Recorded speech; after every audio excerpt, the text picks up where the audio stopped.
पण गुवाहाटीला जाताना तिथं भाजपचा एक आमदार आम्हाला दिसत होता, अर्थात तुम्ही तिथं होता. तुम्ही काय करत होता गुवाहाटीमध्ये? 2004 पासून सलग आमदार. काय नेमकी मतदारसंघामध्ये कामं झाली ज्यामुळं लोक सलग निवडून देत आहेत? 1 महिन्याच्या आतमध्ये महायुतीची स्थापना माननीय देवेंद्रजीच्या निर्देशन आणि त्यांच्या मार्गदर्शनाने 1 महिन्यात आम्ही महायुती निर्माण केली. भाऊ मग आता 5वी टर्म आहे आपली आणि ती पण सलग आहे आणि शिवाय देवेंद्र फडणवीसांच्या जवळची. पण मग ह्यावेळेस मंत्रीपद नाही, हे सगळे लय जणांना खटाकतं. काय नेमकं यावेळेस मंत्रीपद का नाही? तुम्ही एवढ्या टर्म मध्ये एकदा पण कधी पक्षांतराचा विचार केलाय का कधी? विकासासाठी तुम्हाला सत्तेमध्येच गेलं पाहिजे हे मानणारा मी कार्यकर्ता नाही. की कोणी माईकाला या महाराष्ट्रात नाही की तो स्पष्ट भूमिका आहे. वी आर डॅम शुअर की बीजेपी नंबर 1 स्थानिक स्वराज्य राहणार.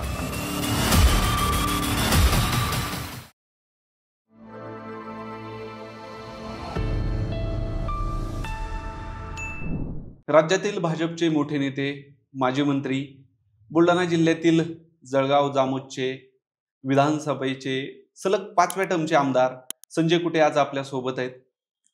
त्यांच्या एकंदरीत राजकीय प्रवासाविषयी आपण त्यांच्याशी बोलणारच आहोत. सोबतच नेहमीप्रमाणे लोकांना कुतूहल असतं राजकारण्याच्या वैयक्तिक आयुष्याविषयी, त्याविषयी आपण त्यांच्याशी गप्पा मारणार आहोत. अर्थात बुलढाण्यातील ग्रामीण भागातील लोकांचे, शेतकऱ्यांचे, कामगारांचे प्रश्न इथपासून ते राज्याच्या राजकारणातील महायुतीत सुरू असलेला आत्ताचा जो अंतर्गत संघर्ष आहे त्याविषयी आपण सविस्तर त्यांच्याशी बोलणार आहोत. अर्थात पुन्हा एकदा नेहमीप्रमाणेच हा काही फक्त प्रश्नोत्तरांचा तास नसणार आहे, तर तो मनमोकळ्या गप्पांचा तास असेल. भाऊ नमस्कार. महाराष्ट्र कट्ट्याच्या या पॉडकास्टमध्ये आपलं खूप खूप स्वागत आहे. थँक्यू. आम्ही पॉडकास्ट घ्यायच्या अगोदर माहिती घेतली तर 5व्या टर्मचे आमदार आम्हाला सारखं ऐकायला भेटलं. आमचा विश्वासच बसत नव्हता, कारण तुमची पर्सनॅलिटी पाहिल्यावर असं वाटतच नाही की एवढं वय असेल. काय नेमकं काय डाएट वेट घेताय, काय जिम बिम, काय नेमकं काय सिक्रेट काय? नाही, राजकारणामध्ये राजकीय लोकांचं आयुष्य जे आहे खूप धावपळीचं मानलं जातं आणि त्यामध्ये लोकांचे काम करत असताना तब्येतीकडे दुर्लक्ष होतं.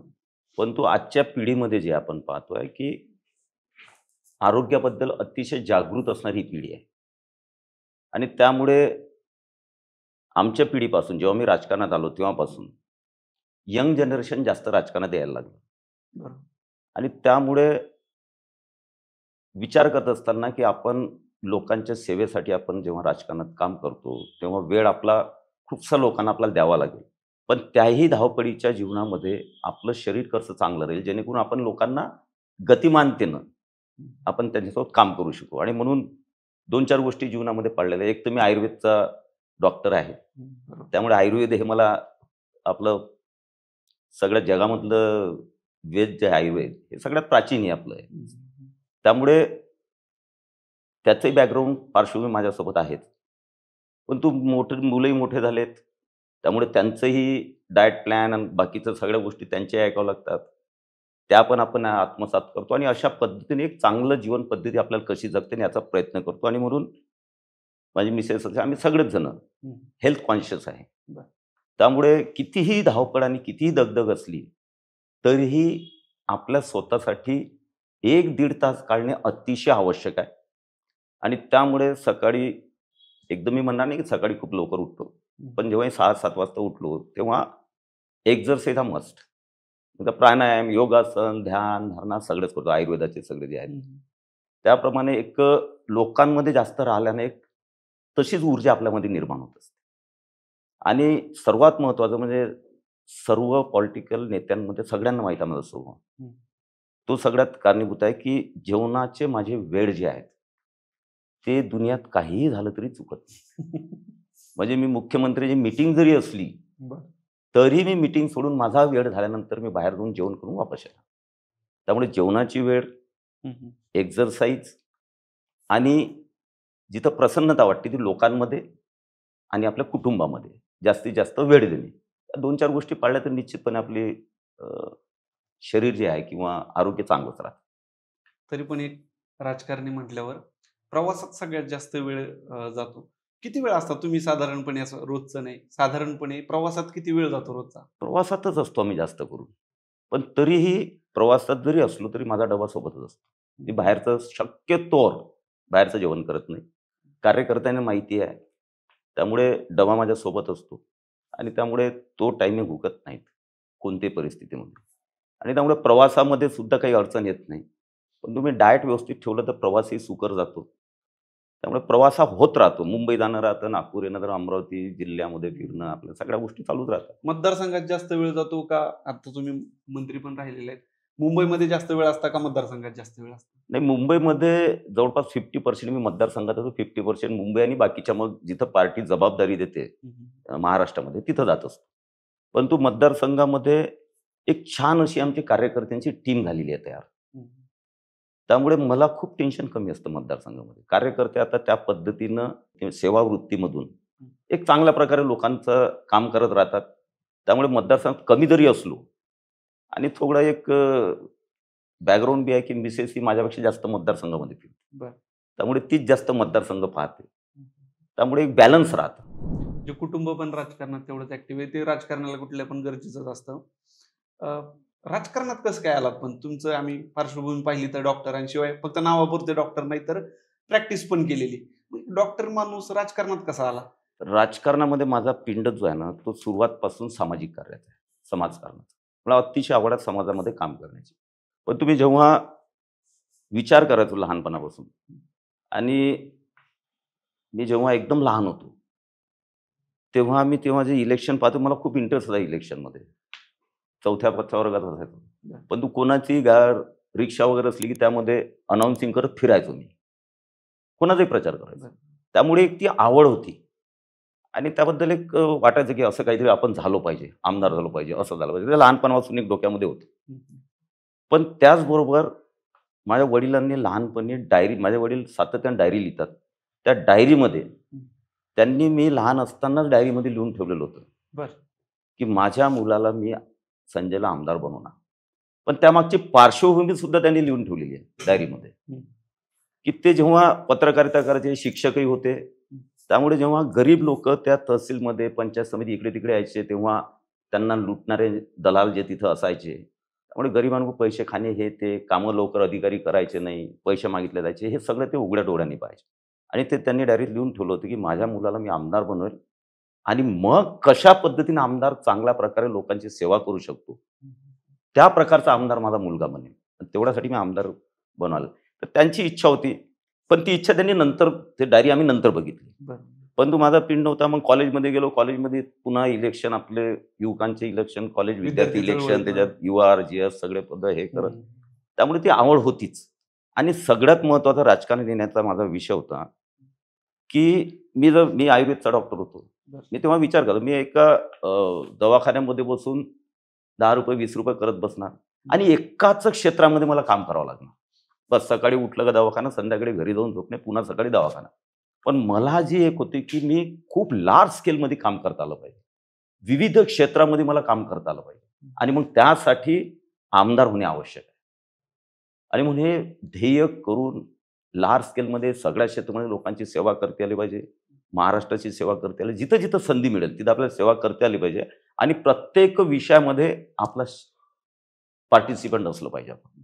आणि म्हणून माझी आवड ही राजकारणामध्ये होतीच आणि त्या पद्धतीने मी हं. क्लिक झालो. वडिलांचं तुम्ही सांगितलं की पत्रकार, पण त्यांचा काय राजकारणाशी संबंध होता? की मग थेट पहिली पिढी तुमचीच सुरू झाली की राजकारणाशी त्यांचा संबंध? राजकारणाशी संबंध, हे शिक्षक होते. बरं. एक संस्कार असलेली पिढी त्यांनी घडवली. हं. पत्रकारिता पण केली. परंतु हे जे पाहायचं राजकारण, शेवटी शिक्षक म्हटल्यानंतर पत्रकारांचा राजकारणी लोकांशी संबंध येतो, राजकारणाशी संबंध येतो. हं. तर ते त्यांना आवडत नव्हतं, त्या प्रकारचं जे राजकारण चालायचं किंवा जे लूटमार करायची, दलाली चालायची. त्यामुळे त्यांचा राजकारणी संबंध जरी नसला, ते संबंध तसा, त्यांचे मामेभाऊ जे होते, त्यांची मिसेस आमदार होती. बरं. परंतु ह्या सगळ्या गोष्टी पाहत असताना त्यांना असं वाटायचं, पोकळी आहे हां, कुठेतरी की जाणवायचं. की त्यामुळे आपला मुलगा इथं कुठेतरी गेला पाहिजे. हं. आता तर सवय झाली असेल, पण पहिल्या टर्मला ज्यावेळेस आमदारकीला तिकीट मिळालं असेल, उभा राहिला असेल, काय तो नेमका प्रसंग होता? काय त्यावेळेच्या काय आठवणी आहेत का? त्यावेळच्या खूप आठवणी आहेत. कारण माझी धर्मपत्नी आहे, ती अतिशय राजकारणाच्या विरोधात होती. बरं. परंतु ती गरोदर असतानाच मी तालुका अध्यक्ष, तिला माहीतच नाही. हं. खूप रडली होती. मग त्यानंतर तिला मी समजून सांगितलं, की "बघ, मला आमदार बनायचं आहे." ती म्हणा असं कसं तुम्ही राजकारणातून तिला आवडायचं नाही. कारण तिला असं वाटतं की हे वेळ तिकडेच देतील, आपल्याकडे देणार नाही. मी तिला सांगितलं मी फक्त कॅल्क्युलेटेड रिस्क घेतो. बरं. मी तालुकाध्यक्षाला म्हटलं तुला आता 6 महिन्यानंतर विधानसभेचं इलेक्शन आहे. त्यामुळे 6 महिन्यामध्ये मी तिकीट आणतो आणि आमदारही बनतो. आणि कॅल्क्युलेटेड रिस्क म्हणजे एवढेच पैसे मी खर्च करेल. याच्यावर ₹1 खर्च करणार नाही. आणि एवढ्या पैशांमध्ये आणि एवढ्या मेहनतीमध्ये जर मी आमदार झालो, तर ठीक. नाही तर पुन्हा आपला दवाखाना चालू करू. तुला त्रास देणार नाही. पण मला एक वेळेस रिस्क घेऊ दे. पण ते मला माहीत होतं कॅल्क्युलेटेड माझी रिस्क होती आणि रिस्क घेण्याची तयारी होती. त्यामुळे तिने सहमती दिली. त्यामुळे पहिली टर्म जी आहे, ते अतिशय कमी होतं आणि वडिलांची पुण्याई होती. वडिलांचे सवंगडी होते सगळे किंवा त्यांनी शिकवलेले मुलं होते. त्यांनीच पहिली इलेक्शन त्यांनीच उचललं माझं. अच्छा. मी एकदम नवीन होतो. वय काय होतं त्यावेळेस? त्यावेळेस माझं 31-32 वय असेल. हं. ह्या सगळ्यात आपण राजकारणाविषयी तर बोलूच, पण लहानपणीपासून ज्यावेळेस आपण सामाजिक क्षेत्रात येतो, काही लोक असतात जी नंतर राजकारणामुळे किंवा विविध कामामुळे सोबत येतात. पण काही सवंगडी असे असतात मित्र म्हणून, की जे लहानपणापासून आतापर्यंत असतात. अशी काही नावं आहेत का? असे कोण मित्र आहेत का जे पहिलेपासून तुमच्या सोबत होते किंवा शालेय जीवनापासून होते? आता असे माझे खूप मित्र आणि गोतावळा आहे. हम्म. त्यामुळे मला संयुक्तिक वाटत नाही 2-3 नावं घ्यावी. बरोबर. कारण आता कार्यकर्ते पण लहानपणापासून बरेचसे कार्यकर्ते माझ्यासोबत आहेत, मित्रही सोबत आहेत. त्यामुळे कसं राजकारणामध्ये मी 2-3 नावं घेतले, 4 नावं घेतले, बरोबर.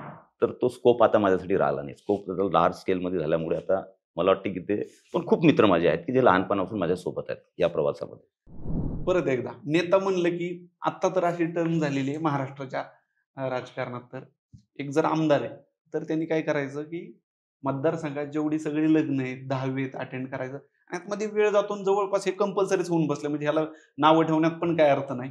तुमचा किती वेळ जातो लग्न आणि 10वी अटेंड करण्यात? नाही, बराच वेळ जातो. परंतु कसं आहे की मला सहकार्य असल्यामुळे मी सांगितलं माझी धर्मपत्नी ही बरेचसे कार्यक्रम, लग्न, मरण, बाकी उद्घाटनं वगैरे बरेचसे तीच करते. त्यामुळे एक मोठा भार ती करते. एक माझा कझिन ब्रदर आहे. तो 24 तास याच कामामध्ये असतो. त्यामुळे मला लग्न, मरण किंवा मतदारसंघात अटकून जास्त मी राहत नाही किंवा गरज पडत नाही. कारण हे घरातले 2 जण बिलकुल 24 तास असतात आणि कार्यकर्ते सुद्धा समजून घेतात. कारण आता विकासासाठी तुम्हाला विकासाच्या दृष्टीने प्रयत्न करायचे आहे, तर तुम्ही प्रत्येक लग्न, मरण हे सगळं अटेंड करू शकत नाही. पण घरचे काही करतात, एखाद्यावर सुटू शकतं. पहिल्या निवडणुकीचा किस्सा तुम्ही सांगितला. तिकीट भेटलं. भाजपचंच तिकीट भेटायची अशी इच्छा होती का? भाजपचा संबंध कधी आला पहिल्यांदा मग? नाही, माझं तसं लहानपणापासून मी जेव्हा माळीखेलमध्ये राहायचो, तेव्हा माझ्या बाजूला पिंगळे सर राहायचे. बरं. की जे प्राध्यापक होते कॉलेजवर निविरा, श्रीपाद कृष्ण कोलटकर, आणि ते संघाची शाखा चालवायचे आणि आजूबाजूलाच राहायचं. तर मी तेव्हा 5-6 वर्षाचा होतो. बरं. तेव्हा ते म्हणे नाही नाही, ते माझ्या आईला उर्मिला म्हणायचे. उर्मिला ते संजयला माझ्यासोबत देत जा, शाखेत नेतो. आणि ते सकाळी 6 वाजताच मला शाखेत घेऊन जायचे. खूप रडायचो मी 2-4 दिवस. पण त्यांनी इतक्या चांगल्या प्रकारे संघ शाखेत मला वागवलं किंवा संस्कार दिले बालशाखेमध्ये, की तेव्हापासून मी त्या संघामध्ये जुळून गेलो. बऱ्याच जणांनी हा उल्लेख करतात. नेमकं काय झालं बालशाखेमध्ये, म्हणजे संस्कार होतात? खूप छान. म्हणजे तिथं कसं लहान लहान मुलांना ज्या प्रकारे आई वागवते त्याप्रमाणे तिथं वागवलं जातं. छान त्यांना रडला तर त्यांना समजून सांगणे, थोडा खाऊ देणे. मग तिथं छोटी हजेरी म्हणजे उसळ, बिस्किट हे ते असायचं.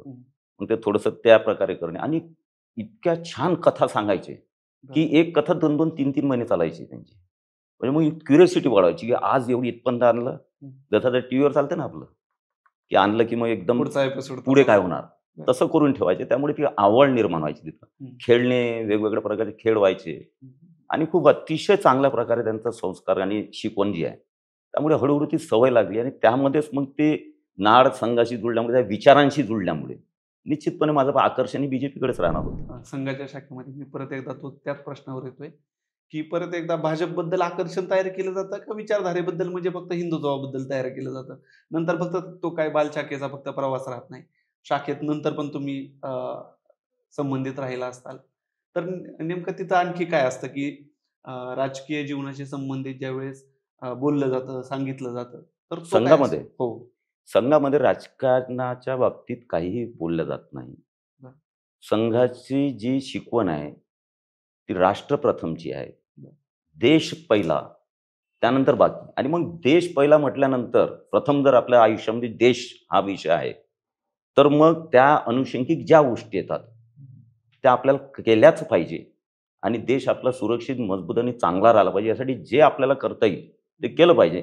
आणि म्हणून ते प्रथम असल्यामुळे मग तुम्ही, पक्ष हे सगळं दुय्यम असतं आमच्याकडे. त्यामुळे संघामध्ये राजकारणावर काही देणे होत नाही. संस्कार, देशाबद्दल, संस्काराबद्दल चांगली पिढी घडली पाहिजे, मजबूत पिढी घडली पाहिजे, या पद्धतीनंच तिथलं वातावरण असतं. आता महाराष्ट्रातलं सगळ्यात मोठं नाव आहे, भाजपमधलं सगळ्यात मोठं नाव आहे अर्थात महाराष्ट्राचे मुख्यमंत्री देवेंद्र फडणवीस.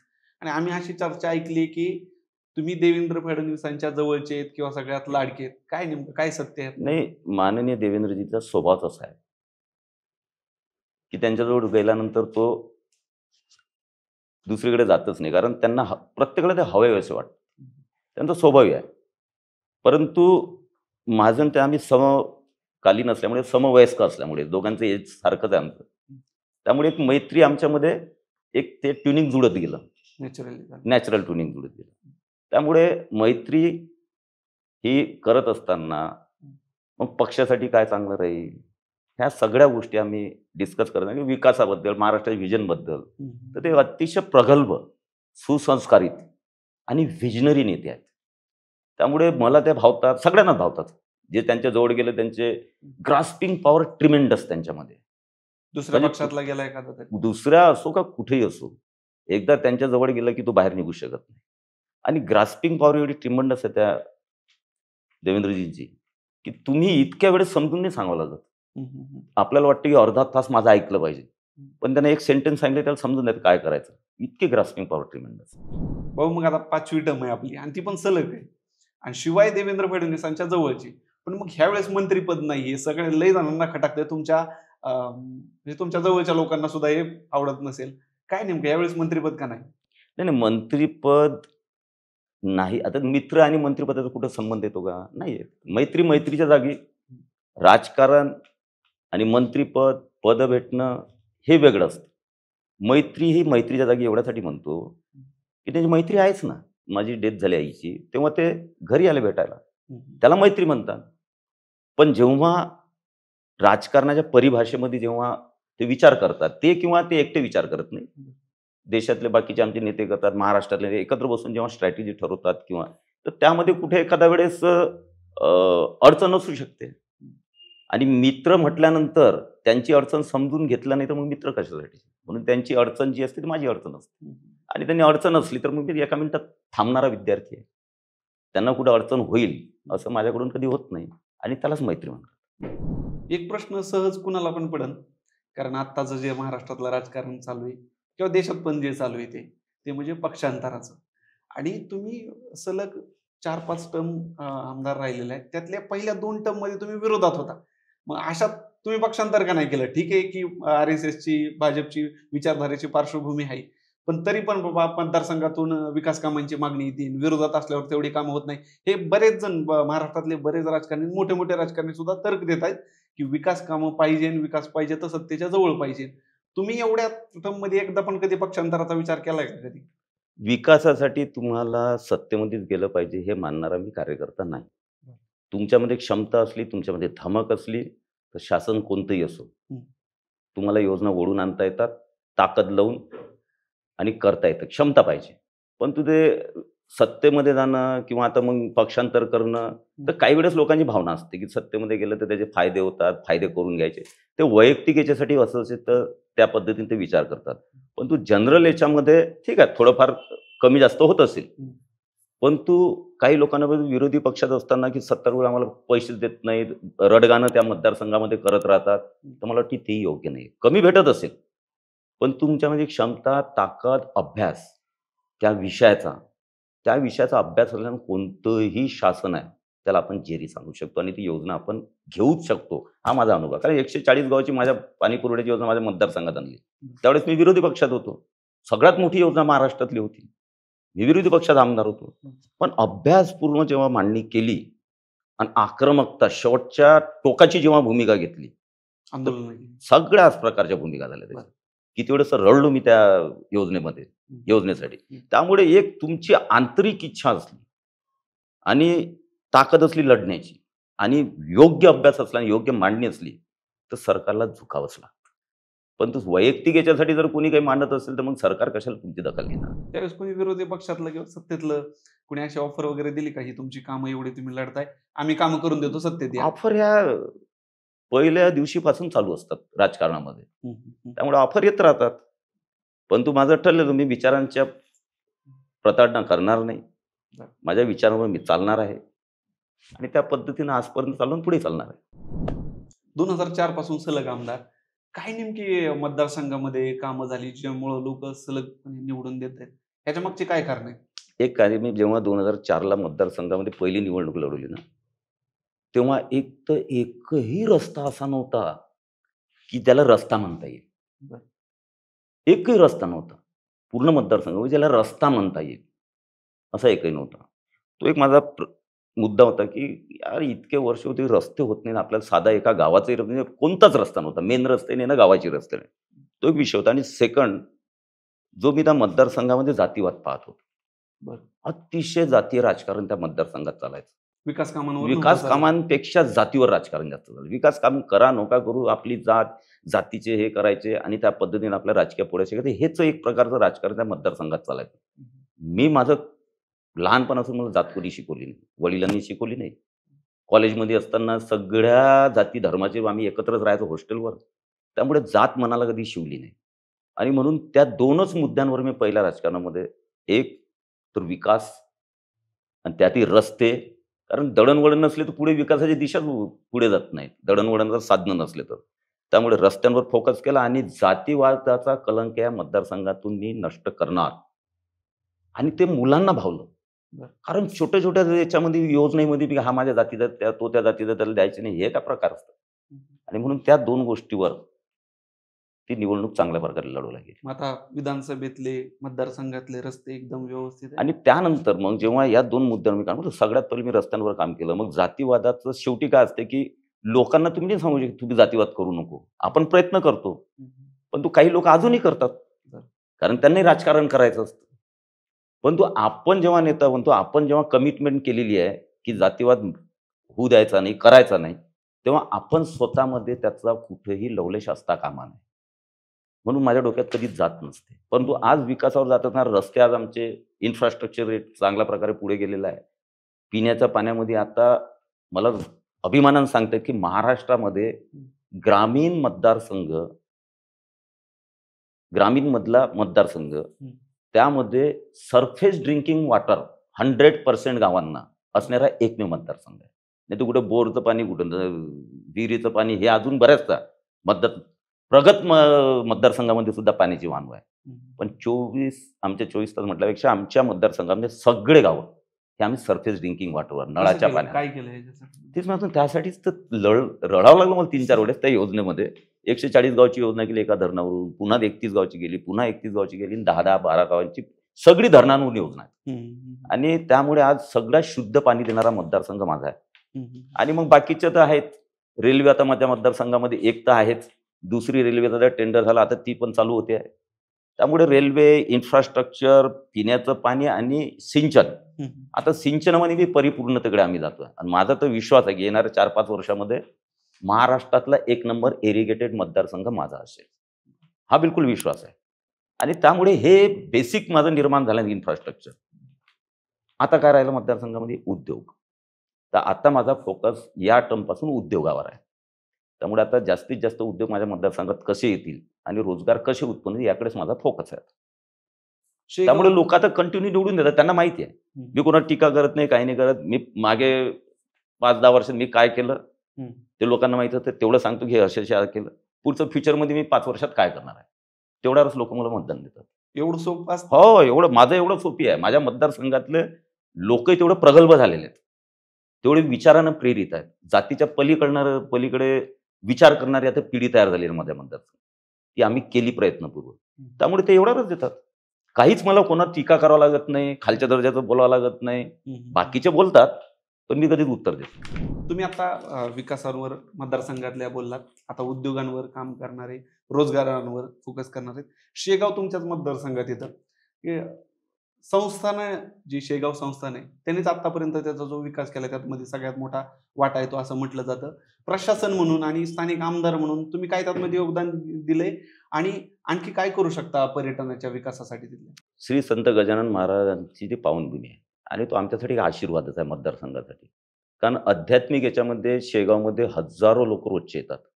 त्यामुळे तिथलं अर्थकारणही चालते आणि संस्थांच्या माध्यमातून अतिशय चांगल्या सेवा आणि स्वच्छता ही महाराष्ट्राने देशामध्ये सेवा आणि स्वच्छतेबाबतीत आमचं संस्थांचे जे सगळे विश्वस्त आणि जे आहेत त्यांच्या माध्यमातून जे केली जाते सेवा ती पूर्ण देशभर प्रचलित आहे, देशभर प्रसिद्ध आहे.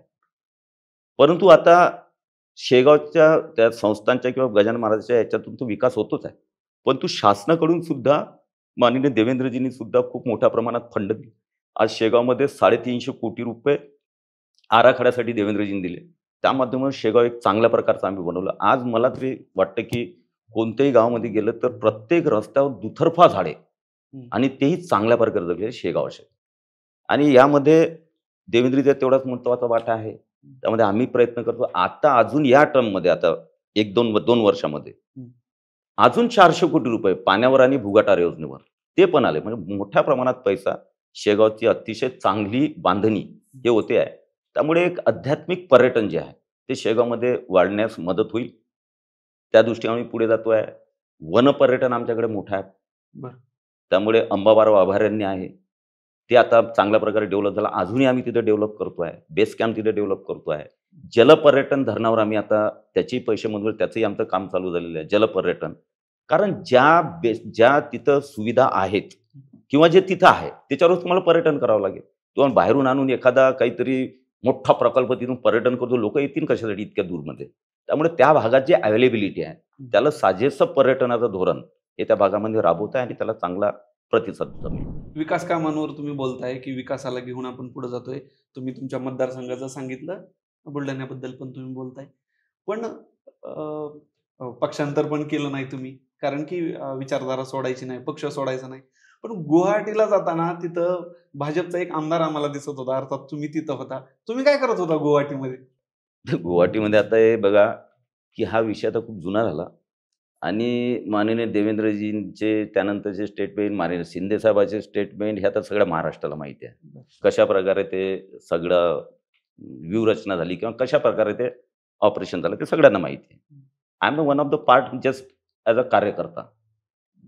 माननीय देवेंद्रजींनी सांगितलं जायचं, हे गेलो, बस तेवढंच आहे. त्यांनी जे सांगितलं ते काम करणे आणि पार्टी आणि नेते जे सांगतात ते काम करायचं प्रामाणिकपणे, मग निघून जायचं, मग कुठे प्रसिद्धी द्यायचं नाही, हे माझं स्वतःचं धोरण आहे. त्यामुळे त्यांनी जबाबदारी काही दिली होती तेवढी जबाबदारी, कारण शेवटी काय हा माननीय शिंदे साहेबांनी घेतलेला निर्णय होता. जे काय त्यांना कंटाळून सगळ्या गोष्टी, जे काय विचार त्यांनी सोडले होते उद्धव साहेबांच्या शेतीने, ते पाहून त्यांनी तो निर्णय घेतला आणि तो निर्णय घेतल्यानंतर आमच्या पथ्यावर पडला. त्यामुळे त्यांनी मदत मागितली, त्यांनी निर्णय घेतला, त्यांना जुळायचं होतं. मग ते जुळत असल्यामुळे त्यांनी मदत मागितली. ती मदत देणे निश्चितपणे आमचं कर्तव्य होतं. पण आमदार परत निघून जाणार अशी पण चर्चा त्या सगळ्या ह्याच्यामध्ये झाली. काय कसं मॅनेज केलं, काय करत होता? नाही, एक बघा, एका ध्येयानं ते आमदार आले होते. 1-2 जर उदाहरणं सोडले तर बाकी एक ध्येय घेऊनच आमदार, कारण सत्ता कोण सोडते हो? ते काय सत्तेमध्येच होते की नाही? त्यातले सगळे मंत्री सत्तेमध्ये होते, आमदारही सत्तेत होते. त्यांना काय गरज होती सत्ता सोडून पडायची? एक ध्येय घेऊन ते गेलेले होते. त्यामुळे 1-2 उदाहरणं जर सोडले तर बाकी ध्येयानं प्रेरित होऊनच त्यांनी एकत्रित करून, त्यांनी किती मोठी रिस्क होती. समजा सगळे नसते आले, त्यांच्यात आमदारकी गेले असत्या, मंत्रिपद तर ऑलरेडी त्यांच्याजवळ होते, तेही गेले असते. त्यामुळे लोकांनी सुद्धा, जनतेला माहिती आहे की कोणत्या विचारांनी तिकडे गेले. परंतु त्यानंतर मग सगळ्या जुळाजुळू झाल्यानंतर त्यांनी मदत मागितली, भारतीय जनता पार्टीने सहकार्य केलं आणि एक चांगलं सरकार की जे 2019 मध्ये जनतेने निवडून दिलेलं सरकार. कारण 19 मध्ये जनतेने भाजप आणि शिवसेनेला दिलं होतं, 176 सीट दिल्या होत्या. पण उद्धवजीने हे केल्यामुळे त्या जनादेशाचा अपमान झाला. तो पुन्हा शिंदे साहेबांच्या माध्यमातून जसाच्या तसाच जनतेचा कौल प्रस्थापित करण्यात आला. राज्याच्या राजकारणाकडे थोडंसं जाऊया आपण. आता माहितीतला अंतर्गत संघर्ष तो चव्हाट्यावर येतोय. उदाहरणार्थ आता पुण्याचं उदाहरण घ्यायचं म्हणलं तर दंगेकर भाजपच्या नेत्यांवर टीका करतायत. तिकडं अजितदादांच्या मुलाचं एक प्रकरण बाहेर आलंय आणि त्याच्या मागे भाजपच आहे असं सगळेजण म्हणतायत. माहितीतला हा अंतर्गत संघर्षाबद्दल तुम्ही काय म्हणाल? काही अंतर्गत संघर्ष नाही आहे. देवेंद्रजी एक सक्षम नेतृत्व आहे महाराष्ट्राचं आणि एक व्हिजनरी नेता असल्यामुळे ज्या पद्धतीनं मोदीजी देशामध्ये काम करत आहेत, 2047 मध्ये ज्याप्रमाणे विकसित भारत बनवायचा आहे, तो विकसित महाराष्ट्र सुद्धा तोपर्यंत झाला पाहिजे. महाराष्ट्र विकसित नाही झाला तर भारत विकसित होऊ शकत नाही. आणि म्हणून त्या पद्धतीनं काम करणारे देवेंद्रजी आहेत. त्यामुळे ह्या ज्या घटना अंतर्गत काही प्रॉब्लेम नाही आहे, पण ह्या ज्या घटना घडत आहेत तर त्याच्यावर त्या पद्धतीनं कोणावर अन्याय न करता न्याय देऊन जे योग्य असेल तो न्याय निवाडा करून ज्याचं माप त्याच्या पारड्यात टाकण्याचं काम देवेंद्रजी करतायत. पण आता तेच परत एकदा तोच प्रश्न येतो की भाजपमध्ये एकतर बाहेरून येणारी इन्कमिंग पण वाढलेली आहे, मोठमोठे नेते भाजपमध्ये येत आहेत, सोबतच इतर मित्र पक्ष पण आहे. अशामध्ये तुमच्यासारख्या जुन्या नेत्यांना किंवा 4-5 टर्म 3 टर्म पासून आमदार असलेल्यांना डावललं जाते असा मनामध्ये कुठं आहे? माझ्या तर मनात नाही आहे.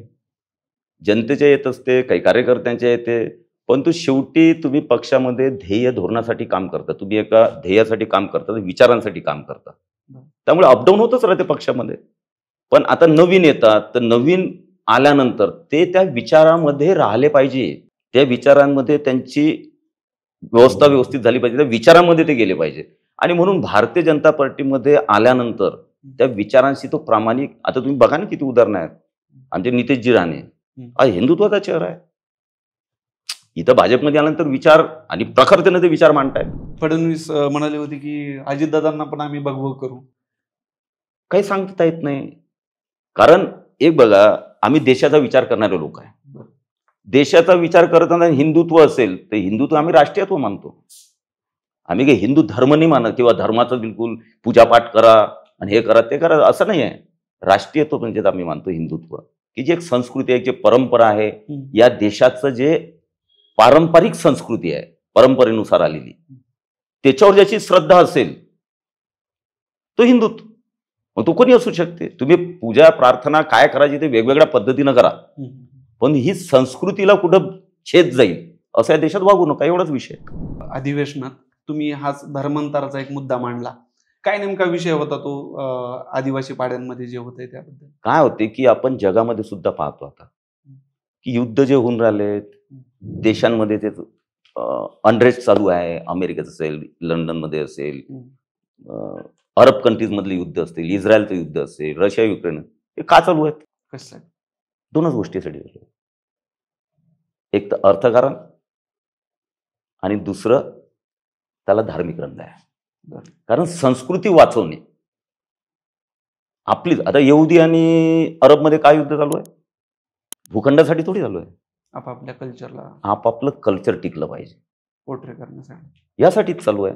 आता युक्रेन रशिया असेल तर कल्चरही आहे, पुन्हा मग अर्थकारण कसं आपलं मजबूत होईल, तिथले खनिज कसे आपल्याला मिळतील, याच्यातूनही चालू आहे.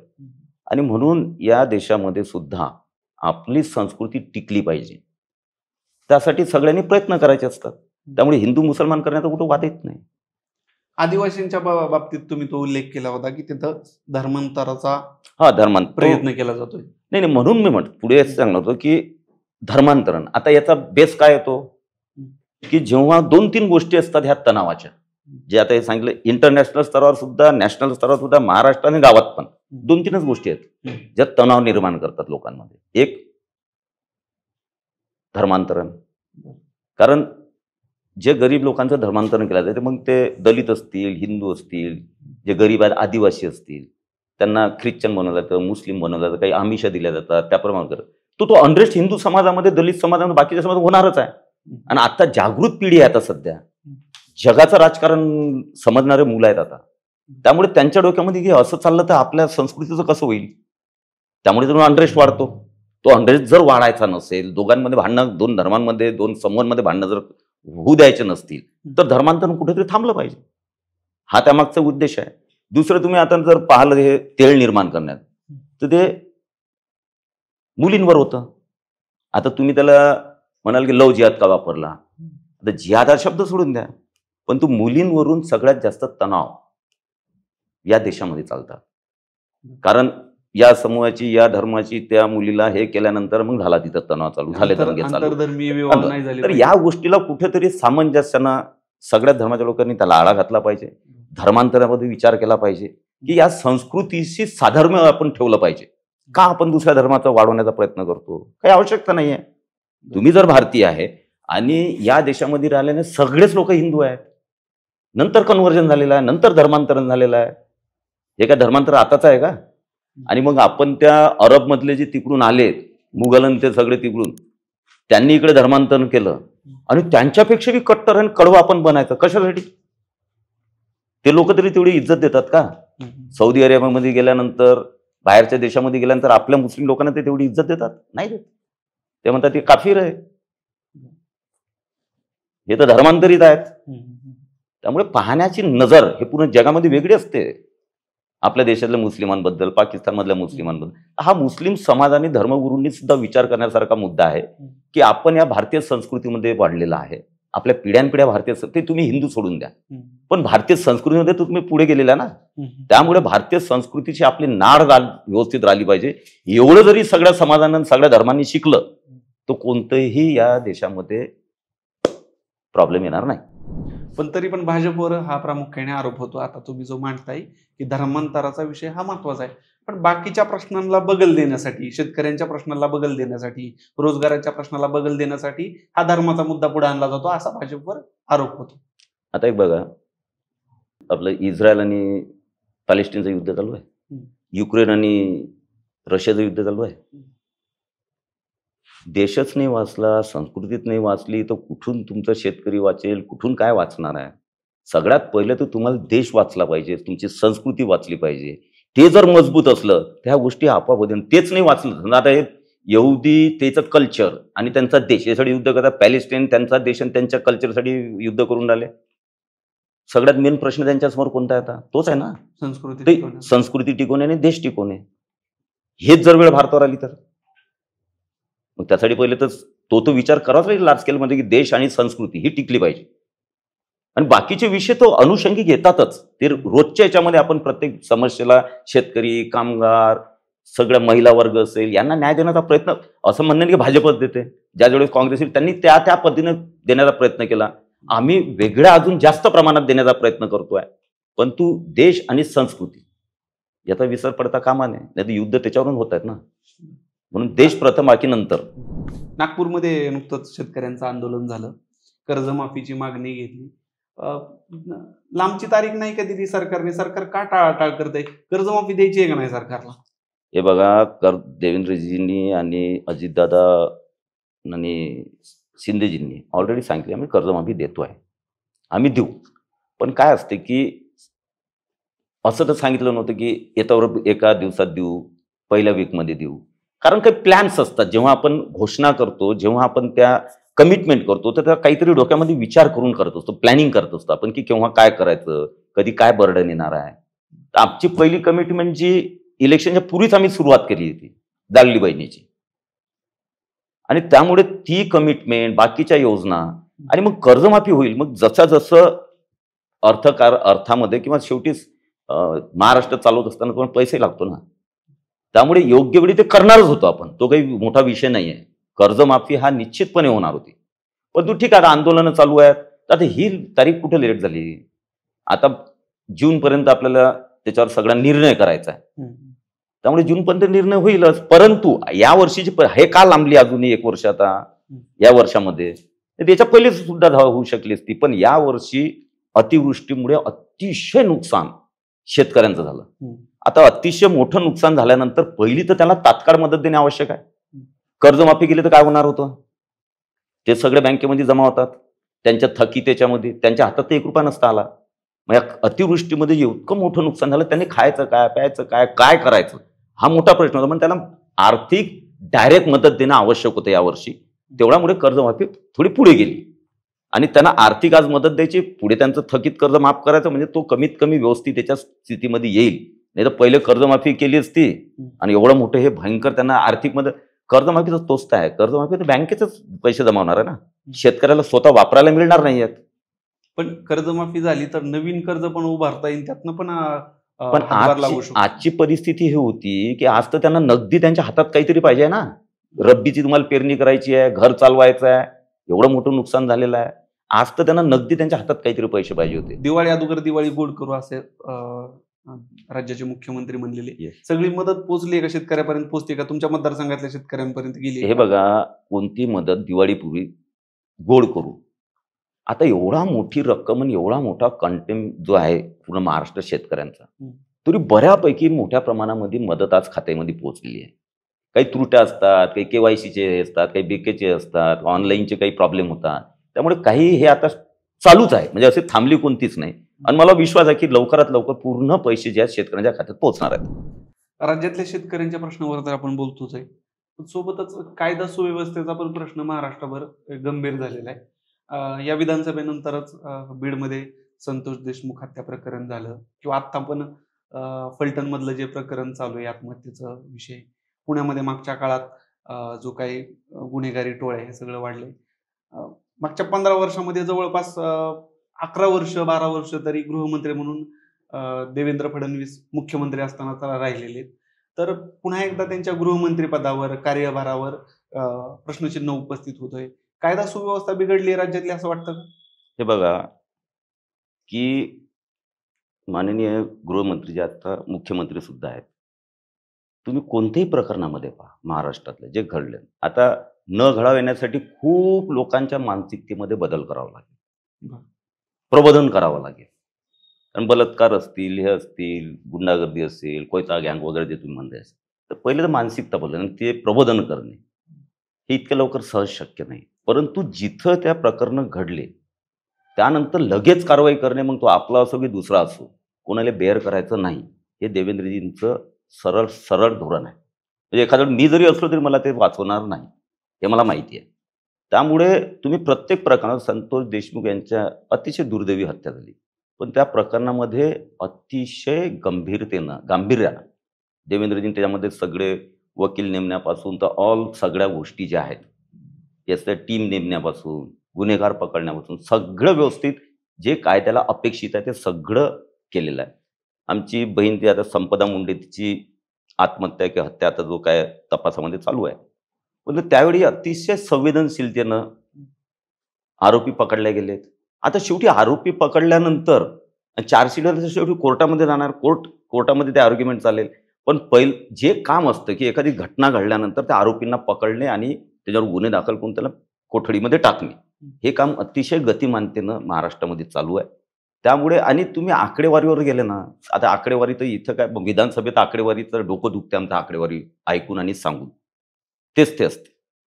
परंतु झिरो टॉलरन्स म्हणजे जेव्हा एखादा रिपोर्ट येतो तर पहिले रिपोर्टच लिहून घ्यायचे नाही, सेटलमेंट करायचे किंवा जाऊ द्या, हे राहू द्या. त्यामुळे तेवढे रिपोर्ट होतं. आज रिपोर्ट FIR हा कंपल्सरी केलेला, ऑनलाईन केलेला आहे. त्यामुळे आपल्याला कदाचित गुन्हे संख्या जास्त दिसते. परंतु आता ते FIR आपण कंपल्सरी केला, पहिले होतच नव्हते. आणि सेकंड, गुन्हे घडल्यानंतर त्यामध्ये सिद्धीचे प्रमाण जे आहे, गुन्हा सिद्ध पाहिजे, शिक्षा झाली पाहिजे, याचंही प्रमाण आता वाढलेलं आहे. आता नवीन टेक्नॉलॉजीच्या माध्यमातून गृहमंत्री साहेब आता फॉरेन्सिक लॅब असो, मुव्हेबल फॉरेन्सिक लॅब असो, की आता फॉरेन्सिक पहिलं तपास करताना फॉरेन्सिक लॅबमध्ये रिपोर्ट पाठवायचा, किती महिन्याने यायचा, केव्हा यायचा. आता प्रत्येक ठिकाणी फॉरेन्सिक लॅब तयार केल्या जात आहेत, व्हॅन तयार केल्या जातात की स्पॉटवर जाऊनच तिथल्या तिथंच तात्काळ त्याचा निर्णय झाला. म्हणून आता AI माध्यमातून असेल असे टेक्नॉलॉजी वापरून गुन्हेगारांवर वचक बसावा आणि सिद्धतेचं प्रमाण वाढावं, त्यामुळे अतिशय मोठ्या प्रमाणात प्रयत्न चालू आहेत. पण ज्या घटना घडतात याला कुठंतरी समाज मन हे सुद्धा त्याला जबाबदार असतं. ते बदलवण्यासाठी सुद्धा काही जागृतीचे कार्यक्रम हे घेणे आवश्यक आहे. आणि बाकी मीडिया असेल, तुमच्या पोस्टकास्टच्या माध्यमातून असेल, बाकी सोशल मीडियाच्या माध्यमातून, त्याच्यावरही ज्यांना असं वाटते की हा महाराष्ट्र कायदा सुव्यवस्थेच्या दृष्टीकोनातून चांगला राहिला पाहिजे, चांगल्या सकारात्मक मानसिकतेचा झाला पाहिजे, त्यासाठी एक तर फक्त पोलीस बळ वापरून होणार नाही, तर समाज जागृती तेवढीच आवश्यक आहे. त्यासाठी बाकी सगळ्यांनी सहकार्य करणे आवश्यक आहे. आता तुम्ही ज्या वृत्तीचा उल्लेख केला, राजकारणामध्ये पण कुठंतरी आता राजकीय नेत्यांचा बोलण्याचा पोत ढासळत चाललाय असं वाटतं का?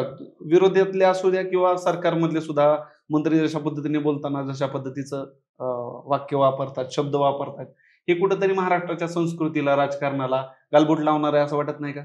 निश्चित आहे. कारण माझ्यासारखा कार्यकर्ता हे पाहताना अतिशय त्या गोष्टीचा त्रास होतो. कारण जनतेला सुद्धा जनता इथली सुशिक्षित आहे महाराष्ट्रातली, पुरोगामी आहे आणि चांगली सकारात्मक काम करणारी पिढी आता निर्माण होते आहे. देशाचं भविष्य, स्वतःचं भविष्य, कुटुंबाचं भविष्य हे चांगल्या प्रकारे स्थावर व्हावं, जगात काय चालतं हे जाणून घेणारी पिढी आता आहे. त्यामुळे त्यांच्या आकांक्षा, महत्त्वाकांक्षा, विचार हे खूप वेगळे आहेत. त्यांना हे असं खालच्या दर्जाची टीका-टिप्पणी, काहीही बोलायचं बिलकुल आवडत नाही. परंतु आता काय झालेलं आहे, की असे वाक्य जर फेकले नाहीत, कोणाचं हे काढणं, कोणाचं ते काढणं, काही करणं, कशाही पद्धतीनं बोलणं, शिवीगाळ करणं, हे जर काढले नाही तर प्रसिद्धी मिळत नाही. Media attention. मीडिया अटेन्शन वाढत नाही. आणि मीडियाचं असं सनसनाटी करणारं वाक्य असल्याशिवाय मीडिया सुद्धा दखल घेत नाही. सकारात्मक इतकं मोठं महाराष्ट्रामध्ये राजकारण आणि समाजकारण आहे. खूप मोठ्या प्रमाणात काम करणारे, विविध क्षेत्रामध्ये सकारात्मकतेनं काम करणारे, प्रोग्रेसिव्ह विचाराचे खूप लोक आहेत, खूप संघटना आहेत. पण त्याच्यावर मीडिया अटेन्शन जाणार नाही. कारण मीडियाला असं वाटते की काहीतरी सनसनाटी, कोणी कोणाला ही शिवी दिली, कोणी कोणाला असं म्हटलं आणि तसं म्हटलं, की त्या लोकांना खूप, पण हे बघा, पाहणारे खूप कमी आहेत, खूप कमी आहेत. त्यामुळे मीडियाचा सुद्धा गैरसमज आहे की आमची पब्लिसिटी खूप होते आहे. काही पब्लिसिटी होत नाही. अशा घाण स्टेटमेंटमुळे लोकांना इरिटेट होतं, दुःख होतं आणि पाहणाऱ्याची संख्या कमी आहे. म्हणून आजकाल सोशल मीडिया असेल, पॉडकास्ट, ह्या माध्यमाला पाहणारे लोक जास्त झालेले आहेत. कारण काहीतरी सकारात्मकतेचं वातावरण त्या माध्यमातून निर्माण झालं पाहिजे, जे आहेच, पण ती दुसरी बाजूच दाखवल्या जात नाही. तुम्ही मतदारसंघाविषयी, तुमच्या सुरुवातीच्या काळाविषयी बोलताना एक वापरलं की जातीय राजकारणाने जास्त वेढलेला होता, त्यातून तुम्ही मतदारसंघाला बाहेर काढलं. आता महाराष्ट्राच्या लेवलला, राज्याच्या पातळीवर मराठा ओबीसी संघर्ष मागच्या काळात उफाळून आला होता. तुम्हीही त्या संदर्भात मागच्या काळात काही कामं केलेली आहेत, मंत्री असताना महाज्योतीसारखा त्यामध्ये तुम्ही होता. काय कामं केलेली आहेत महाज्योतीचं हे सगळं आणताना? महाराष्ट्राला मराठा ओबीसी संघर्ष असेल, मराठा दलित संघर्ष असेल, जाती जातीतले संघर्ष न परवडणारे आहेत. जेव्हा ही पिढी एक स्वप्न पाहते की आमचं आयुष्य, आमचं फ्युचर चांगलं झालं पाहिजे, त्यामध्ये अशा गोष्टींमुळे त्यांचे स्वप्न भंग होतात. आणि म्हणून राजकारणी नेते असतील, संघटना असतील, त्यांनी थोडा विचार करण्याची आवश्यकता आहे. हे बघा की मराठा ओबीसी, आता मला कधी कधी ओबीसी नेते म्हणतात, कधी याचं नेते म्हणतात, मला ते ज्यांना जे लावायचं असले ते लावतात. पण तुम्ही कोण जात न मानणारा कार्यकर्ता असल्यामुळे फक्त हे ठीक आहे, मी ओबीसीकडे काम करायचं का तर मी करतो. कारण मला जेव्हा पार्टी सांगते की तू ओबीसीची भूमिका मांडायची किंवा ओबीसी ज्याच्यात काम करायचं, तर मी प्रामाणिकतेनं ओबीसीची विषय मांडणार आहे, ओबीसीची भूमिका लावून धरणार आहे. मला जेव्हा संधी मिळाली मंत्री असताना की मराठ्यांचे विषय किंवा त्या कमिटीमध्ये सदस्य होतो, मराठा कमिटीमध्ये, त्यामुळे तिथले GR काढणे, त्यांच्या फॅसिलिटीज करणे, पटापट करणे, त्यामुळे मी मराठा समाजाच्या त्या सगळ्या योजनांचं काम जेवढा वेळ भेटला तेवढा प्रामाणिकतेनं काम करण्याचा प्रयत्न केला. धनगर समाजाची जबाबदारी माझ्याकडे आली मंत्रिमंडळ, किंवा धनगर समाजाला आपण आदिवासीचं आरक्षण मिळेपर्यंत, किंवा मिळेल नाही मिळेल ते सध्या कोर्टाने याच्यामध्ये जाईल, कोर्टामध्ये आहे, पण धनगर समाजाला आदिवासींच्या बाकीच्या सवलती ज्या आरक्षणाच्या व्यतिरिक्त त्या पूर्ण सवलती देशात लागू करायच्या. 1 महिन्यामध्ये सगळ्या शैक्षणिक, सामाजिक, सगळ्या आर्थिक याच्यामध्ये, तर त्या सगळ्या योजना 1 महिन्याच्यात 22 GR काढले तुम्ही त्यावेळेस, आणि त्या सगळ्या योजना धनगर समाजाला लागू केल्या. त्यावेळेस महाज्योती ओबीसी, कारण त्यावेळेस मराठ्यांसाठी सारथी काढली होती आम्ही, त्याच्या पहिले एससींसाठी बार्टी होती, आदिवासींसाठी होती, मग आलं की ओबीसींसाठी पण असावा. तर 1 महिन्याच्या आतमध्ये महाज्योतीची स्थापना माननीय देवेंद्रजीच्या निर्देशन आणि त्यांच्या मार्गदर्शनामध्ये 1 महिन्यात आम्ही महाज्योती निर्माण केली. त्याच वेळेस मग काही हे आले की सगळ्याच याचे होऊन राहिले, म्हणजे सवर्ण गरीब आहेत अप्पर कास्टमध्ये, त्यांच्यासाठी एखादी संस्था असायला पाहिजे. मग देवेंद्रजी मी बोललो की असा असा विषय, देवेंद्र म्हणजे तू बघ म्हणे लवकर होत असेल, कारण इलेक्शन आहे, होत असेल तर कर. तीही 15 दिवसामध्ये अमृत म्हणून ती संस्था आपण केली, त्याचं याचं काम चालू आहे. आणि म्हणून असं सगळा सामाजिक समतोल राखण्याचं काम, आणि राखायला पाहिजे, कोणी असो, कोणताही पक्ष असो. पण आजकाल माहिती आहे का, कोणी खरं बोलत नाही. आता तुम्ही बघितलं असेल की मराठाचं जेव्हा आंदोलन झाले, त्यानंतर जरांगे पाटील साहेबांचं आंदोलन झालं. मला एक सांगा, कोण खरं बोलते याच्यात? एक तरी राजकीय नेता खरा बोलायला तयार आहे का? एक बघा, की सगळ्या पक्षांनी भूमिका घेतली होती, सगळ्यांनी सिग्नेचर केल्या, सर्व पक्षीय नेत्यांनी. सिग्नेचरमध्ये काय कशावर केलं होतं त्यांनी? की मराठ्यांना आरक्षण देण्यात यावे, परंतु ओबीसीला धक्का न लावता. तुमची भूमिका काय आहे? नाही नाही, एक मी सांगतो, ओबीसीला धक्का न लावता मराठ्यांना आरक्षण देणे, याच्यावर सगळ्या राजकीय पक्षांच्या सिग्नेचर होत्या. आणि सगळ्यांनी एकमुखाने झालं की बाबा ओबीसी मध्ये नाही घालायचं, सेपरेट मराठ्यांना आरक्षण देण्यास आम्ही बांधील आहे. आणि बाहेरून तेच माजून करायचे की ओबीसी द्या, कोणी काही. याच्यामध्ये तुम्ही पक्षीय भूमिका एकदा केल्यानंतर तिथं तुम्ही स्टिकअप राहायला पाहिजे ना. आहेत ते अजूनही. तुम्ही कोणते काँग्रेसवाल्याला विचारा, तुम्ही शिवसेनेवाल्याला विचारा की बाबा मराठा समाजाचा ओबीसी मध्ये समावेश करायचा का, ताकद आहे का त्यांची जर उत्तर द्यायची? ते म्हणतात सरकारला विचारा. पण तुम्ही या पक्ष, मोठमोठे पक्ष आहेत, तुम्ही जबाबदार आहात, तुम्ही पण जबाबदारी घ्यायलाच पाहिजे ना. सामाजिक विषयावर तुमची भूमिका असलीच पाहिजे स्पष्ट, ती मांडायचीच नाही. आणि दोन समाजामध्ये भांडणं लावून द्यायची, हे सातत्यानं काम या महाराष्ट्रात झालं विरोधी पक्षांकडून. आणि म्हणून माझी प्रत्येक वेळेस, मी त्या भाषणातही बोललो होतो की कोणी माईकाला या महाराष्ट्रात नाही की तो स्पष्ट भूमिका घे. आमची स्पष्टच होती. आम्ही तर सांगितलं होतं की ओबीसी मध्ये करता येणार नाही, धक्का न लावता आम्ही मराठा आरक्षण देऊ.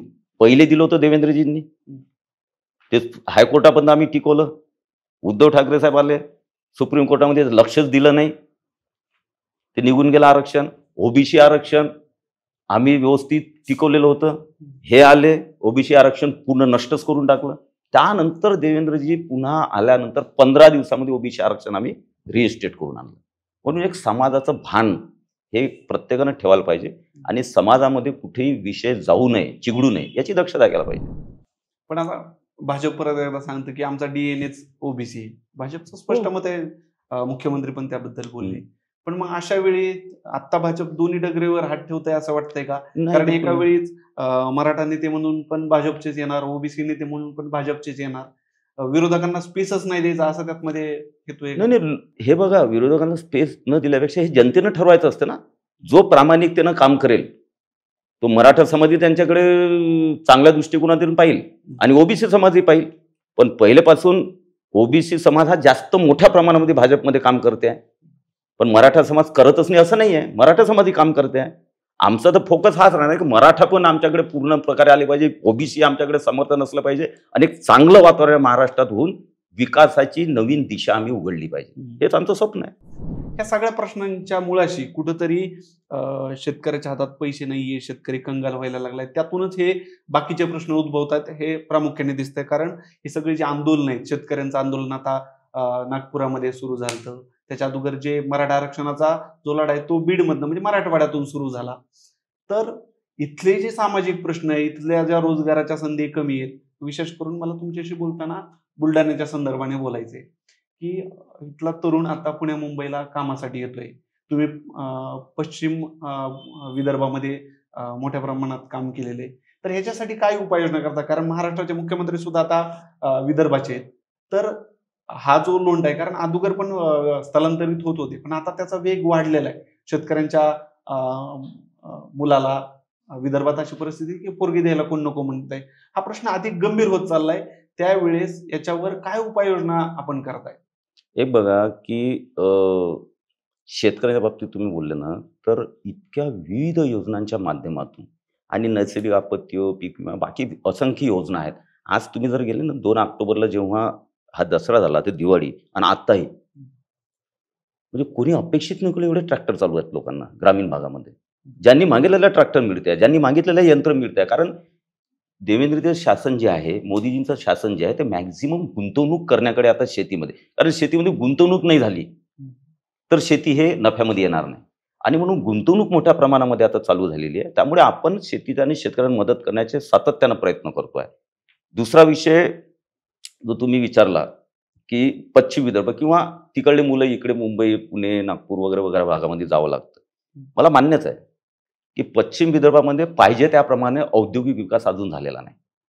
पूर्व विदर्भातही त्या मानात परिपूर्णतेकडे नाही आहे. एक गडचिरोली जिल्हा सोडला समजा, थोडंफार चंद्रपूरमध्ये, काही नागपूरमध्ये थोडंफार वर्धेत, पण असा एक जो औद्योगिक विकास व्हायला जो तो पुण्याच्या अवतीभोवती आहे, नाशिकच्या अवतीभोवती आहे, संभाजीनगरच्या अवतीभोवती आहे, पिंपरी चिंचवड आहे, मुंबई आहे किंवा आता कोकणमध्ये होते आहे. या प्रकारचा जो आहे तो थोडा जालन्यामध्ये आता होतो आहे. जालना एक स्टीलचं हब होत आहे. पुन्हा जालना ते संभाजीनगर कॉरिडॉर होतो आहे. तर त्याप्रमाणे पश्चिम विदर्भामध्ये झाला. पण देवेंद्रजी जेव्हापासून 2014 पासून आलेत, त्यांनी या गोष्टीवर फोकस ऑलरेडी केलेला आहे. आज मोठमोठे सिंचनाचे प्रकल्प, कारण शेवटी काय असते की तुम्हाला बेसिक काही निर्माण झाल्याशिवाय, बेस निर्माण झाल्याशिवाय तुम्ही बेसिक इन्फ्रास्ट्रक्चर तुमच्याजवळ, तो मोठा उद्योग येईल कसा? तुमच्याकडे पाणी नाही, तुमच्याजवळ इन्फ्रास्ट्रक्चर नाही, तुमच्याकडे रॉ मटेरियल नाही. रॉ मटेरियल लागेल ना त्या भागामध्ये. तर आता जे रॉ मटेरियल, गडचिरोलीमध्ये खनिज संपत्ती मोठ्या प्रमाणात, त्यामुळे तिथे खूप मोठ्या प्रमाणात उद्योग चालले आहेत. ती परिस्थिती पश्चिम विदर्भात नाही आहे. परंतु ॲग्री बेस इंडस्ट्री असतील, काही टेक्निकल इंडस्ट्री, काही IT पार्क असतील, या पद्धतीचं पश्चिम विदर्भ होऊ शकतं. आणि म्हणून देवेंद्रजी त्याकडे लक्ष द्या. आम्ही तो सातत्यानं विषय मांडतोय की या 5 जिल्ह्यांमध्ये एक वेगळ्या प्रकारचं याकडे ध्यान देण्याची आवश्यकता आहे. आणि मी तो सातत्याने, आणि देवेंद्रजी, मला माहिती आहे की देवेंद्रजी प्रत्येक गोष्टीची दखल घेत असतात. मी जरी भाषण केलं, मी जरी माझे त्यांच्याकडे विचार बोलले की भाऊ याच्यामध्ये आता पश्चिम विदर्भ आपल्याला काही प्रत्येक जिल्ह्याचा विचार करून किंवा कोणते मतदारसंघ विकासापासून किंवा उद्योगापासून दूर आहे, तिथं काय उद्योग करता येईल याची एखादी पॉलिसी असली पाहिजे. आणि मला आनंद या गोष्टीचा आहे की देवेंद्रने त्या गोष्टीचा विचार केला. मी सध्या पॉलिसी बघतोय, म्हणजे मी त्यांना अजून बोललो नाही, पण मी थोडं दुरून ध्यान ठेवत असतो पॉलिसी काय चालू आहे उद्योगाची. पण देवेंद्रने अतिशय चांगली पॉलिसी आता इलेक्शन नंतर किंवा आताही होऊ शकते डिक्लेअर, खूप सुंदर अशी उद्योगाची, की ज्या भागामध्ये उद्योग नाही आहेत असे काही डिस्ट्रिक्ट त्यांनी रेखांकित केले, चिन्हांकित केलेले आहे. त्यामुळे अतिशय मोठे इन्सेंटिव्ह देऊन आणि त्या भागामध्ये विविध प्रकारचे उद्योग कसे, हे त्यांचंही विजन आहे. आणि निश्चितपणे मला विश्वास आहे. आणि या पश्चिम विदर्भामध्ये मी एकच उदाहरण देऊ शकतो. हे बघा, IT पार्क हा एक अकोल्यात आला, एकच IT पार्क मोठा अकोल्यात जर सेटअप केला, मी म्हणत नाही माझ्या मतदारसंघात करा का बुलढाण्यात करा, अकोला. त्याचं कारण आहे, अकोल्याच्या सगळ्या 60-70 किलोमीटरवर 5 जिल्हे आहेत, राऊंडमध्ये बाउंड्रीवर आहेत. म्हणजे अकोल्यामध्ये एक IT पार्क मोठा झाला तर IT मध्ये काम करणारे या 5 जिल्ह्याची 50-100 किलोमीटर कोणी जायला काय प्रॉब्लेम नाही आहे.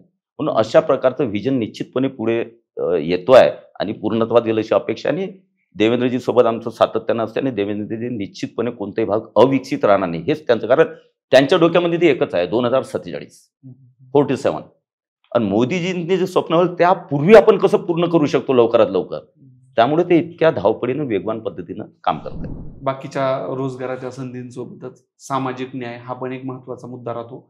तुम्ही धनगर आरक्षणावर काहीतरी काम केल्याचा मागाशी उल्लेख केला होता, नेमकं काय काम केलेलं आहे त्या? नाही, धनगर आरक्षणाचा बघा की धनगरांचा जो आदिवासीमध्ये करायचा त्याच्याबद्दल धनगर समाज आग्रही आहे. आणि त्यावर ज्या काही गोष्टी करायच्या असतात शासनाने पॉझिटिव्ह केल्या, पण त्या आता कोर्टामध्ये ती केस गेल्या, त्यामुळे आता निर्णय हा कोर्टात होईल. परंतु आम्ही हा विचार केला समाज भावनेतून की धनगर समाजाला समजा आरक्षण अजून लागू झालं नाही किंवा कोर्टामध्ये विषय आहे, परंतु आदिवासींना ज्या सवलती मिळतात त्या सगळ्या सवलती आर्थिक आणि शैक्षणिक त्या 100% धनगरांना मिळाल्या पाहिजे, धनगर समाजाला. आणि म्हणूनच आम्ही ते GR काढले होते. आणि आता मध्ये मग 2.5 वर्ष ते सरकार आलं, त्याच्यामध्ये ते GR तसेच पडलेले राहिले, काही पुढे काम झालं नाही. पैसे मी 500 कोटी रुपये त्याच्यावर ठेवले होते, तेही व्यापात झाले. 2.5 वर्ष यानं काहीच केलं नाही. आता एकनाथ शिंदे साहेब आल्यानंतर मग त्याला गती मिळाली, त्याला चालना मिळाली. आणि आता देवेंद्रजी आल्यानंतर त्यावर मोठ्या प्रमाणात प्रयोजन होऊन आता त्याला गतिमानता मिळते. आणि म्हणून प्रत्येक समाजाचा विचार हा केला पाहिजे महाराष्ट्र, ही भूमिका सगळ्यांची असायला हवी. तुम्ही काही काळासाठी कामगार मंत्री पण होता. कामगारांच्या मुलांसाठी शिक्षणामध्ये काही उपलब्ध करून देण्याचा तुम्ही प्रयत्न केला, काय कामं केली त्यावेळी? मला तर खरंच सांगतो ना, जेवढी संधी मिळते, हे बघा माझं तेच असते की व्हिजन काय असते. मी या क्षेत्रामध्ये का आलो हे तुम्हाला पहिले सांगितलं. प्रत्येक क्षेत्रामध्ये काम करण्याची संधी याच पदामुळे मिळते. आणि कामगार विभाग मिळाला त्यावेळेस मला असं वाटतं काही कामगार विभाग जेव्हा, पण जेव्हा 2-4-5 दिवस मी अभ्यास केला, अतिशय मोठं डिपार्टमेंट, अतिशय लोकाभिमुख असणारे. पण ते कामगारांच्या योजना कुठे मिळायच्या? पुणे, नाशिक, मुंबई, याच्या बाहेर कामगार विभाग नव्हताच महाराष्ट्रात. या 3-4 दिवस संपला विषय. त्या 3 महिन्यामध्ये कामगार विभाग हा आदिवासी पाड्यापर्यंत मी पोहोचवला, ग्रामीण भागात पोहोचवला. आणि हजारो नाही, आता लाखो लोकांना त्याचे फायदे होतात, त्याचा आनंद निश्चितपणे. आणि म्हणून काय असते की समाज जीवनात, राजकारणात आल्यानंतर एक आपल्याला समाधानी भेटलं पाहिजे. राजकारणात आल्यानंतर ते समाधान त्यावेळेस. आणि त्यावेळेस एक मोठा निर्णय मी घेतला होता. त्यावेळेस आमचे देवेंद्रजी थोडेसे हे झाले होते, नाराज नाही झाले होते, पण त्यांनी म्हटलं थोडं मला विचारायला पाहिजे होतं. 1 कोटी जे आपले शॉप ऍक्टमध्ये काम करतात, शॉपच्या दुकानांमध्ये, मॉलमध्ये, किराणामध्ये, हे ते सगळे 1 कोटी शॉप ऍक्ट लायसन्सच्या अंडरमध्ये जे काम करतात, 3-4 जण काम करतात, 10 जण काम करतात, 2 जण काम करतात, त्यांना काहीच नाही. त्यांचं मिनिमम वेजेस जे आहे 2012 मध्ये त्याच्यावर कमिटी बसली होती. 15 मध्ये त्याच्यावर त्या कमिटीने निर्णय दिला की यांचं वेतन दुप्पट करायला पाहिजे, मिनिमम वेजेस. 15 ते 19 ते धुडकात पडलेली होती फाईल. एक पाहिल्यानंतर मला की 1 कोटी लोकांचा विषय आहे आणि मिनिमम हे पाहिलं, महानगरपालिकेमध्ये 7,000 रुपये मिनिमम वेजेस, नगर परिषदेमध्ये 5,000 रुपये, ग्रामीण भागात 4,000, म्हणजे तर होते का आता. म्हणून मी ते सही करून तो GR काढून टाकला. दुसऱ्या दिवशी सगळी इंग्लिश पेपर माझ्यावरच गाजले, किंवा आता पहिले मंदीचा काळ आहे, युवा तुम्ही मिनिमम वेजेस वाढवले, आता कसे दुकानं चालवायचे, खूप खूप चाललं. मग देवेंद्रजी म्हटलं होतं की थोडा मला विचार पाहिजे. म्हटलं भाऊ, हा 1 कोटी गरीब लोकांचा विषय आहे, तुम्ही जाऊ द्या म्हटलं, हे 1 लाख लोक, पण 1 कोटी लोक तुम्हाला आशीर्वाद देऊन राहिले, आज त्यांचा आपण विचार करायला पाहिजे. तर ते एकदम ते नंतर प्लीज झाली की नाही, बरोबर आहे. म्हणून असे निर्णय घ्यावे लागतात. भाऊ, आता स्थानिक स्वराज्य संस्थांच्या निवडणुका सुरू झालेल्या आहेत, नगरपंचायत, नगर परिषदेच्या, आणि महायुतीतला आपण अंतर्गत संघर्ष दिसतोय म्हणा, किंवा कुठं होतील महायुती किंवा कुठं आघाड्या होतील, ह्याचं काही चित्र आणखी काही स्पष्ट नाहीये. बुलढाण्यात काय परिस्थिती आहे? तुम्ही युती करताय समोरच्या पक्षांसोबत, महायुतीतल्या घटक पक्षांसोबत? त्या बुलढाणापुरता विषयच नाही आहे, महाराष्ट्राचा विषय आहे. आणि महाराष्ट्रामध्ये आमचाही निर्णय झाला, तिन्ही महायुतीतल्या तिन्ही पक्षांचा निर्णय हाच आहे जवळपास. कारण काय असते की शेवटी स्थानिक याच्यावर कार्यकर्ते सगळ्याच पक्षांकडे आहेत. त्यामुळे प्रत्येकाची इच्छा असते मी लढवलं पाहिजे, मला तिकडे, आम्हाला एवढ्या जागा, हे एवढंच पाहिजे, ह्या होतातच गोष्टी. त्यामुळे आम्ही कार्यकर्ते अन्याय करू शकत नाही. कारण मग कार्यकर्ते हे म्हणतात की विधानसभा लोकसभेला तुम्ही युती करता आणि आमच्या वेळेस युती करत नाही. आणि कार्यकर्त्यांचं दुसरीकडे मरण सुद्धा होते की मग भारतीय जनता पार्टीमध्ये आम्ही तर पूर्णच्या पूर्ण सीट आपल्या सक्षम, सगळे उमेदवार आहे, तुम्ही त्यांना एवढ्या सीट का देता, नाही द्यायचे, आपण एकटेच लढू, किंवा सेनेवाले तसं म्हणतात, किंवा राष्ट्रवादीला तसं म्हणतात. त्यामुळे दोन्ही गोष्टीचा विचार करून निर्णय आहे की आपापल्या स्थानिक लेवलवर महायुतीबद्दल स्थानिक नेतृत्वाने विचार करावा, आणि त्या पद्धतीने निर्देश देण्यात आलेले आहेत.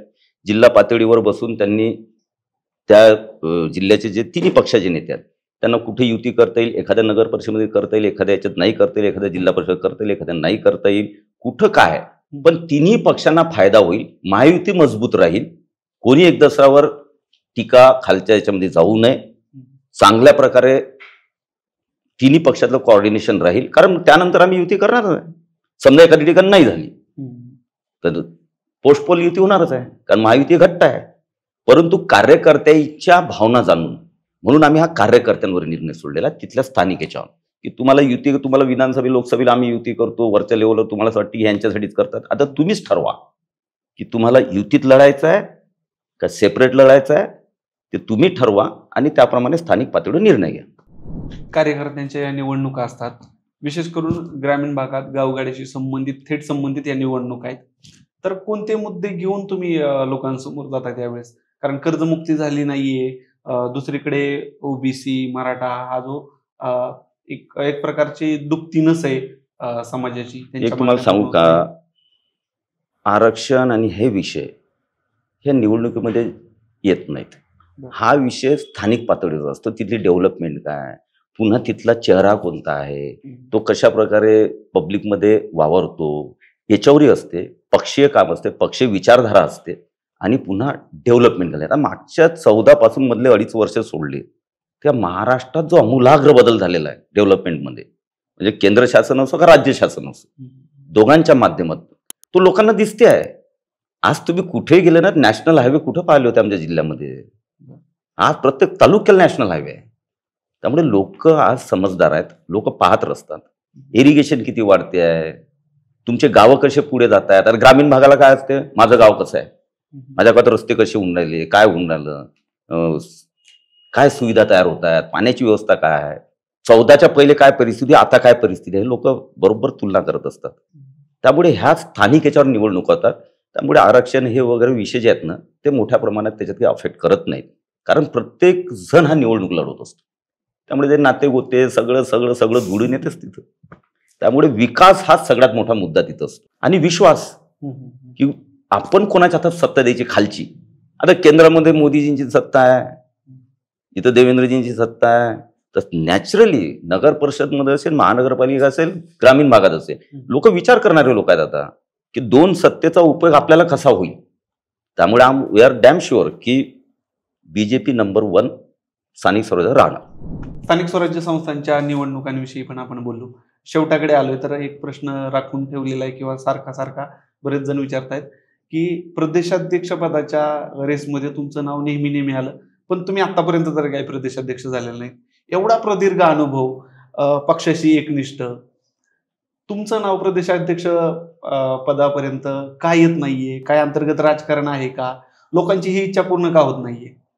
लोकांची इच्छा किती त्यापेक्षा त्या त्या वेळेची परिस्थिती कशी याला महत्व असते. आता बघा, मी माननीय देवेंद्रजी, त्यापूर्वी सुधीर भाऊ, त्यापूर्वी गडकरी साहेब, जे गडकरी साहेब होते प्रदेशात तेव्हापासून मी तेव्हा आमदार झालो, मी तेव्हापासून मी काम करतोय. भारतीय जनता पार्टीमध्ये पदाला महत्व नाही, सामूहिक निर्णय होतात, एक दुसरी चर्चा केल्या जाते आणि त्यामुळे मी तेव्हापासून पाहतोय प्रदेशाध्यक्ष नाही झालं म्हणजे काय प्रॉब्लेम आहे. आज रवींद्र चव्हाण सक्षम आमचे प्रदेश नेतृत्व आहे, कोणताही विषय आम्ही डिस्कस करू शकतो, निर्णय करू शकतो, एक दुसऱ्याची देवाणघेवाण विचाराची. हे एक पद आहे फक्त, आणि ते पद कोणाकडेच परमनंट नसतं. आमच्या पार्टीमध्ये पदे बदलत राहतं, परंतु ज्या वर्तुळामध्ये आपण काम करतो तिथं आता देवेंद्रजी आहेत, रवींद्र चव्हाण आहेत, बावनकुळे साहेब, तिन्ही प्रदेशाध्यक्ष राहिलेले आहेत, सध्या जे याच्यामध्ये आहेत सरकारमध्ये सुद्धा आहे, सरकारच्या याच्यात. तर त्यांच्यासोबत आम्हाला कोणत्याही विषयावर डिस्कशन करता येते, गोष्टी करता येतात, निर्णय करता येतात. त्यामुळे कार्यकर्ता हे पद आमच्यासाठी सगळ्यात मोठं आहे पार्टीमध्ये, आणि भारतीय जनता पार्टीमध्ये कार्यकर्त्याला जेवढं महत्व आहे तेवढं कोणालाच नाही. त्यामुळे प्रदेशाध्यक्ष भेट हे करणे म्हणजे ती एक व्यवस्था आहे फक्त.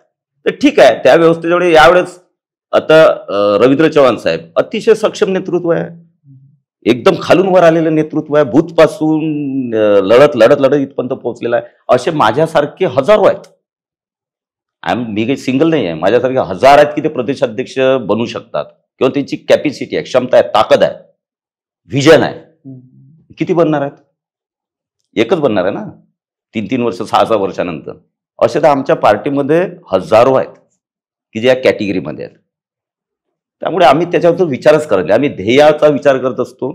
आणि आमच्या पक्षाच्या कार्यकर्त्यांना माहिती आहे, एक बूथवरचा कार्यकर्ता सुद्धा डायरेक्ट प्रदेशाध्यक्षाला जाऊन भेटू शकतो, हे असं असं करायचं, तर तसं करायचं, हे असं आपण योजना किंवा पार्टीसाठी हे केलं तर फायदा होईल, आणि मग पार्टीमध्ये तो विचारून त्याच्यावरही डिसिजन होतात. त्यामुळे आम्ही पदाला जास्त महत्व देत नाही. ठीक आहे, एक लोकांची अपेक्षा असते, काम असते, तर माझ्यासारखेच प्रदेशाध्यक्ष बनावं असे 1000 लोकांबद्दल विचार करणारी आज जनता आहे, मी एकटाच नाही. खूप खूप धन्यवाद. सगळ्याच प्रश्नांना तुम्ही उत्तरं दिली, अगदी वैयक्तिक आयुष्यापासून तुमचा जो राजकीय प्रवास असेल त्याबद्दलही तुम्ही बोललात. महाराष्ट्र कट्ट्याच्या या पॉडकास्टमध्ये तुम्ही आलात, आम्हाला वेळ दिला, त्याबद्दल सगळ्या टीमकडून तुमचं खूप खूप आभार.